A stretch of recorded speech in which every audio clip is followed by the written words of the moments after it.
To prepare the DNA. It is broken into fragments that are 200 to 600 base pairs long. An adenine A base is then added to the 3' end of each fragment.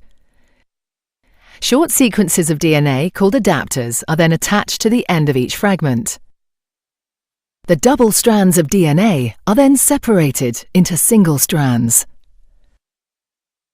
These single strands of DNA are then washed across a flow cell. This is a small plastic slide with lots of small pieces of DNA called primers attached. The DNA strands bind to the complementary primers on the flow cell, and any DNA that doesn't attach is washed away. DNA bases and DNA polymerase enzymes are added so that the complementary strand of DNA is made.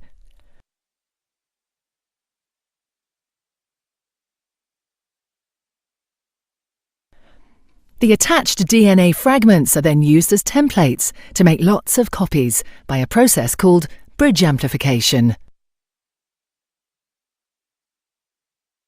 The DNA strands bend over and attach to the primers on the surface of the flow cell, creating a bridge. The complementary strand is made along the bridge. This process is repeated several times, resulting in millions of small clusters of DNA.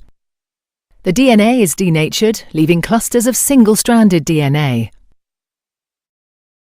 To start the sequencing process, small pieces of DNA called primers, plus DNA polymerase enzymes and fluorescently labelled DNA bases are added.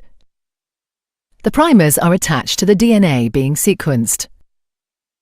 The DNA polymerase enzyme then binds to the DNA and adds a complementary fluorescently labelled DNA base to the template DNA.